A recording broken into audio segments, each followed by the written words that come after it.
اللہ تعالیٰ نے قرآن مجید فرقان حمید میں ارشاد فرمایا ہے کہ فَاسْأَلُوا أَهْلَ الذِّكْرِ إِن كُنتُمْ لَا تَعْلَمُونَ۔ اگر تمہیں کسی بات کا علم نہ ہو تو اہل علم سے سوال کر لیا کرو، اہل ذکر سے پوچھ لیا کرو۔ سوال کرنا بڑا اچھا عمل ہے، لیکن سوال صرف ضرورت کے وقت اس سوال کو پوچھا جائے جس سے جہالت ختم ہو، انسان کے علم میں اضافہ ہو، اپنے شعور کو بلند کر کے مسئلے کو سیکھ کر پھر بندہ اس پر عمل کرنا شروع کر دے۔ نبی پاک صلی اللہ تعالیٰ علیہ وسلم کے صحابہ حضور سے سوالات کرتے تھے۔ امت کو اجازت دی گئی ہے کہ وہ اپنے علماء سے، اہل علم سے، ذی شعور لوگوں سے مشاورت کرے، اور جس چیز کا علم نہیں ہے وہ اس شعبے کے ماہر سے جا کر اس کے متعلقہ وہ رائے لے۔ بہت زبردست مفتی بھی ہو، جید قسم کا عالم ہو، کتاب و سنت پر، سیرت پر، تصوف پر اس کی پوری دسترس بھی ہو، تو پھر بھی اسے حکم ہے کہ اگر وہ بیمار ہے تو وہ ڈاکٹر سے رجوع کرے، اس سے وہ سوال پوچھے، اپنی تسلی کرے اور اپنے حفظان صحت کے اصولوں کے مطابق وقت گزارے، لیکن وہ ضرورت کا، بے تکا نہیں، غلط نہیں، بحث کے لیے نہیں۔ نبی پاک صلی اللہ تعالیٰ علیہ وسلم نے اس کی حوصلہ افزائی ان الفاظ کے ساتھ فرمائی ہے جو ابو داؤد شریف میں موجود ہیں۔ حضور علیہ الصلوۃ والسلام نے فرمایا کہ جہالت سے نجات حاصل کرنے کا ذریعہ سوال ہے۔ سوال پوچھو تاکہ تمہاری جہالت دور ہو جائے، لیکن اس کے کچھ قاعدے، کچھ ضابطے، کچھ اصول ہیں۔ ہمارے ہاں کچھ عرصے سے یہ رجحان ہوا ہے کہ ابحاث، کثرت سوالات، ایسی باتیں جن کا اس انسان سے جو سوال پوچھ رہا ہے دور دور تک کوئی تعلق ہی نہیں بنتا، بے معنی اور بے مقصد اور بے محل گفتگو، بے موقع باتیں، یہ رجحان پکڑتی جا رہی ہیں سوسائٹی کے اندر۔ ہر شخص کو تجزیہ نگار بنا دیا گیا ہے، ہر شخص کو عالم بنا دیا گیا ہے، ہر شخص کو ڈاکٹر ڈکلیئر کر دیا گیا ہے، ہر بندہ اپنی مرضی کی رائے دے رہا ہے۔ اس کا نقصان یہ ہوا ہے کہ ملک تیزی سے غیر مستحکم ہوتا چلا جا رہا ہے۔ بگڑتے، بکھرتے، ٹوٹتے خیالات، بہت زیادہ جب باتیں ہونے لگ جاتی ہیں، بہت زیادہ جب بحثیں ہونے لگ جاتی ہیں تو وہ نفرتوں کو جنم دیتی ہیں، وہ اذیت کا باعث بنتی ہیں۔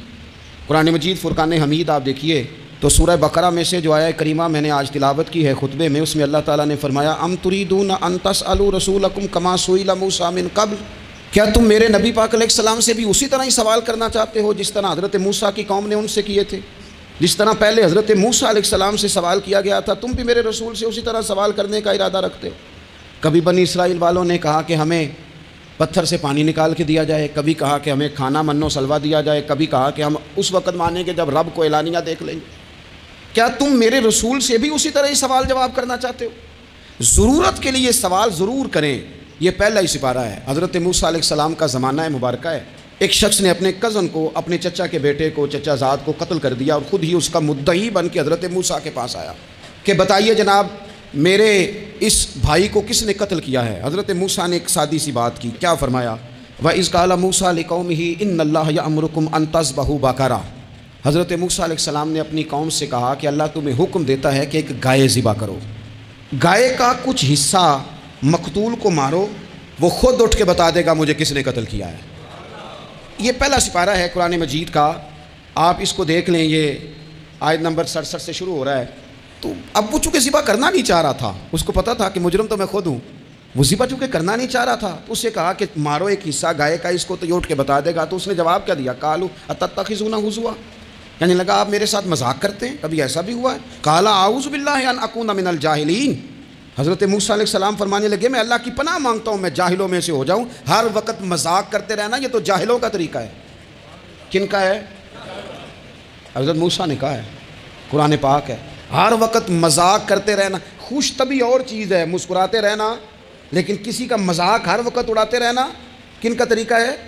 جاہلوں کا۔ جب کہا نہیں ذبح کرنی ہے تو آپ ذرا دیکھیے، کرنا نہیں نہ چاہ رہے، قالوا ادع لنا ربک یبین لنا ما ہی، کہنے لگے اے موسیٰ پھر آپ نہ رب سے دعا کریں کہ وہ ذرا کھول کے بتائے وہ گائیں کس طرح کی ہو، ارادہ نہیں نہ ذبح کرنے کا، آپ دعا کریں۔ قال انہ یقول انہا بقرۃ لا فارض ولا بکر، فرمایا کہ رب کہتا ہے وہ گائے نہ بوڑھی ہو نہ زیادہ بچیا ہو، عوان بین ذالک، ان کے درمیان ہو، یعنی جوان گائے ہو۔ فافعلوا ما تؤمرون، کرو جس کا تمہیں حکم دیا جا رہا ہے. قالوا ادع لنا ربک یبین لنا ما لونھا. لو اگلی بات سن لو. کہنے لگے آپ دعا کریں رب سے کہ وہ کھول کے بتائے اس کا رنگ کس طرح کا ہو, رنگ بتائیں کس طرح کا ہو. قال انہ یقول انہا بقرۃ صفراء. فرمایا رب فرماتا ہے کہ صفراء رنگ کی ہو, یعنی گہرے زرد رنگ کی ہو. کہ رب فرماتا ہے اس طرح کی گائے ذبح کرو. فاقع لونھا تسر الناظرین. اور جب کوئی اسے دیکھے تو اسے اچھا بھی لگے, آنکھوں کو اچھی لگے وہ گائے, اس طرح کی گائیں ذبح کرو. لو اتنی باتیں بتا دی. قالوا ادع لنا ربک یبین لنا ما ہی. کہنے لگے نہیں آپ پھر دعا کریں اللہ ذرا کھول کے بتائے گائیں کس طرح کی ہو. ان البقرہ تشابہ علینا, ہمیں ذرا گائیں پر شبہ پڑ گیا ہے کس طرح کی ذبح کرنی چاہیے. وَإِنَّا انشاءاللہ لمہتدون. اگر اللہ نے چاہا تو ضرور ہم ہدایت پا جائیں گے. پھر اللہ تعالیٰ نے فرمایا کہ قال انہ یقول انہا بقرۃ لا ذلول تثیر الارض. گائیں اس طرح کی ہو کہ وہ کبھی کھیتی میں نہ چلائی گئی ہو, یعنی اس کو کبھی کام نہ اس سے لیا گیا ہو. بیل کو لوگ لگاتے تھے نا, جو کام آج ٹریکٹر سے لیا جاتا ہے وہ گائے بیل سے لیا جاتا تھا. تو وہ کھیتی باڑی کے کام نہ اس کو لگایا گیا ہو. ولا تسقی الحرث, اور نہ اس سے پانی نکالا گیا ہو, نہ کھیت چلانے ہل چلانے میں لگائی گئی ہو. اور وہ جو کنواں ہوتا تھا جس کے گرد گائیں گھومتی تھی, تو کہا وہ بھی کام اس نے نہ کیا ہو گائے نے. مسلمۃ لا شیۃ فیہا, وہ ہر عیب سے پاک ہونی چاہیے. قالوا الآن جئت بالحق. اب کہنے لگے اب آپ صحیح بات لے کے آئیں, اب سوال ختم ہو گئے نا. کہنے لگے اب آپ بات فذبحوہا, انہوں نے ذبح کر دی. وما کادوا یفعلون, پر ایسا کرتے نظر آتے, لگتا نہیں تھا کریں گے ذبح پر ذبح. اچھا یہ گائیں پھر ملی کیسے؟ امام خازن کہتے ہیں کہ ایک نیک آدمی تھا, اس کا آخری وقت آ گیا تو اس کے پاس جو کل جمع پونجی تھی وہ ایک بچیا تھی, گائیں کی بچی, بچیا ویڑی, اس کے پاس وہ ایک بچیا تھی صرف. تو اس نے اس طرح کیا کہ اس کی گردن پر ایک مہر لگائی, اللہ کے نام پر بطور امانت اس نے اس کو جنگل میں چھوڑا. کہا یا اللہ میرا بیٹا ایک ہی ہے, وہ بھی چھوٹا ہے, اس کی حفاظت کرنا اور میرے بیٹے کو پہنچا دینا. بچہ بالغ ہو گیا. اس کی ماں نے کہا بیٹا جو امانتیں رب کے پاس رکھوائی جائیں نا ان میں خیانتیں نہیں ہوا کرتی. جا کے جنگل میں آواز دے تیری گائے واپس آ جائے گی. اس نے جا کے جنگل میں آواز دی کہ وہ جو میرے باپ نے امانت رکھوائی تھی وہ کدھر ہے. وہ نشان لگی ہوئی گائیں دوڑتی ہوئی اس کے پاس آئی. واللہ خیر الرازقین, جب رب بندوبست کرے, جب اللہ بندوبست کرے تو پھر معاملہ اور ہوتا ہے. وہ گائے آ گئی. اب اس نے کیا کیا اس نوجوان نے کہ وہ گائے گھر لایا, ماں سے آ کے کہا کہ اماں یہ تو اللہ نے فضل کر دیا. ماں کہنے لگی پتر حالات ہمارے خراب ہیں, منڈی میں لے جا اسے بیچ دے, لیکن سودا میری مرضی کے بغیر طے نہ کرنا. کس کی مرضی کے بغیر؟ کس کی؟ اماں کی مرضی. اور سنو یار, تھے کچھ لوگ جن کو لوگوں نے تانے بھی دیے کہ تم ماں کے پیچھے لگ گیا ہے. لوگوں نے بڑا کچھ کہا, پر جو ماں کی مرضی پہ لگیں ناکام نہیں ہوتے زندگی میں. یہ دیکھو ماں کی مرضی پہ لگا. اس کی قیمت کتنی تھی گائے کی؟ بڑی مہنگی تھی, پر 3 دینار کی تھی. منڈی میں لے گیا, 3 دینار اس کی قیمت لگ گئی. تو ماں نے کہا تھا میری مرضی کے بغیر سودا نہ کرنا. اب بچے تو نہیں نا مانتے, اماں کو کیا پتا باہر بزنس کیا ہے, لین دین کیا ہے. پر ماں نے کہا تھا میری مرضی. بندہ دے رہا ہے اسے 3 دینار. اس نے کہا جی میں نے طے تب کرنا ہے, ڈن تب کرنا ہے, پہلے اماں سے پوچھنا ہے. گھر جا کے اماں سے پوچھا, اماں کہنے لگی دے دے. واپس آیا تو اس نے کہا کہ میں 6 دینار دیتا ہوں پر میری شرط ہے, ماں سے نہیں پوچھنا. اس نے کہا تو 12 بھی دے, ڈن تب بھی ہونا ہے جب اماں نے کہنا ہے. وہ جب اس طرح کی اس نے گفتگو کی, واپس اپنی والدہ کے پاس گئے. کہنے لگے اماں سمجھ نہیں آتی, 3 دینار کی گائیں بندہ 12 میں خریدنے کو تیار ہے, شرط لگاتا ہے کہ اماں سے نہیں پوچھنا. تو والدہ کہنے لگی پتر پہلے اس سے جا کے پوچھ کے آ وہ ہے کون. یہ کوئی روحانی معاملہ ہے, کوئی غیبی مدد ہے, پوچھ. اس سے جا کے پوچھا تو وہ کہنے لگا میں تو فرشتہ ہوں اللہ کا, تو نے گائیں بیچنی نہیں اس لیے کہ تیرا باپ بھی نیک ہے, تیری ماں بھی نیک ہے. رب تیرے رزق میں برکت پیدا فرمانا چاہتا ہے. ماں باپ نیک ہونا رزق میں برکت ہو جاتی ہے. ماں باپ نیک ہوں, ان کی صالحیت کا اثر پہنچتا ہے بچوں تک. رزق حلال کما کے لانے والے ہوں تو گھر میں برکت ہوتی ہے. جا کے کہا کہ تیرے ماں باپ نیک تھے, اسے نہ بیچنا گائے کو, تو کیا کریں؟ کہنے لگے بنی اسرائیل والے سوال کر کر کے خود مشکل میں آ گئے. اب وہ ایسی گائے جو جوان بھی ہو, یہاں تو ہر غریب آدمی اپنی گائیں یہاں لگا دیتا ہے, کھیتی باڑی میں یہاں لگا دیتا ہے, کنویں میں پانی نکالنے میں, تو یہاں تو ہر ایک کی گائیں. تو ایسی گائیں جس کا رنگ بھی اتنا پیارا ہو, زیادہ بوڑھی زیادہ بچی بھی نہ ہو, اور ابھی تک کھیت میں بھی نہ لگی ہو, وہ سوائے تیرے کہیں نہیں ہے. اس نے کہا چل پھر مہربانی کر بتا میں کتنے کو دوں گائیں, اگر وہ آ جائیں تو کتنے کو بیچنی ہے. اسے کہنا کوئی نہیں, ریٹ تو زیادہ کرنا ہی نہیں. ان سے کہنا گائے کے اندر سے گوشت نکال دیں اور جتنا گوشت ہے اتنے پیسے بھر دیں. اس کی کھلڑی بھر دیں۔ اب وہ بنی اسرائیل والے ڈھونڈتے ڈھونڈتے ڈھونڈتے ڈھونڈتے پہنچ گئے، کہا جناب گائیں 3 دینار کیا 6 لے لو۔ اس نے کہا نا بھائی، ذبح کروں گا، گوشت نکالوں گا، جتنا وزن گوشت کا اتنے پیسے بھرو گے کھال میں تو پھر گائے تمہیں ملے گی۔ اب مجبور تھے، کیا کرتے؟ ابن کثیر حدیث لائے ہیں، امام سیوطی نے در منصور میں بھی لکھی ہے، نبی پاک صلی اللہ علیہ وسلم نے فرمایا سنو جوانوں اور اسے دل کی تختی پہ لکھو، نبی پاک علیہ السلام نے فرمایا اگر بنی اسرائیل والے زیادہ سوال نہ کرتے تو اتنی مشکل کا شکار نہ ہوتے۔ انہوں نے سوال اتنے کیے کہ چارہ نہیں ہے اب ان کے لیے، چارہ نہیں ہے اب ان کے لیے کہ یہ ادھر ادھر جا سکے، مجبوری بن گئی، یہی گائے خریدنی ہے، یہی لے جانی ہے۔ اب اتنا سارا مال جمع کر کے وہ گائے خریدی، ذبح کی، تو مقتول کو جب اس کا ایک حصہ مارا تو اس نے اٹھ کے کہہ دیا یہ جو مدعی بنا ہوا ہے نا یہی تو میرا قاتل ہے، یہی تو میرا قاتل ہے، یہی تو ہے، اس نے یہ سارا کام کیا ہے۔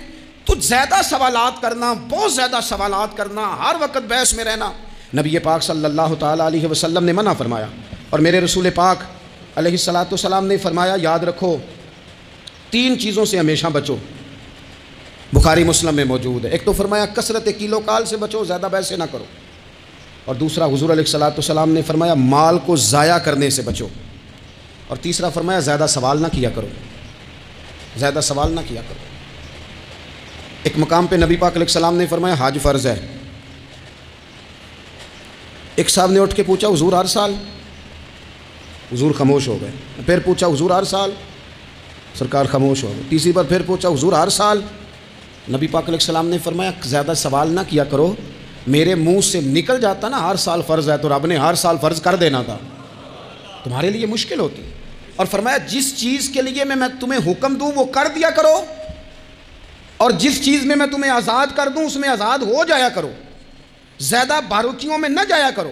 جن لوگوں نے بھی باریک بن کے چیزیں ڈسکس کرنی چاہی نا الجھ گئے، تنگ آ گئے، اور جو کسی ایک دروازے کے فقیر تھے، ایک دروازے کے فقیر تھے، ایک دروازے کے فقیر تھے، کسی ایک راہ سے خیرات لیتے تھے، زیادہ الجھاؤ نہیں پیدا کیا انہوں نے۔ میں کہہ چکا ہوں علم حاصل کرنے کے لیے سوال ضرور کریں، لیکن بحث کے لیے اور الجھاؤ پیدا کرنے کے لیے، نئی سے نئی راہ تلاش کرنے کے لیے یہ بات درست نہیں ہے۔ بلکہ بخاری مسلم میں ایک حدیث ہے جس کو پڑھ کے انسان بار بار سوچنے پہ مجبور ہو جاتا ہے کہ اس طرح بھی ہوتا ہے۔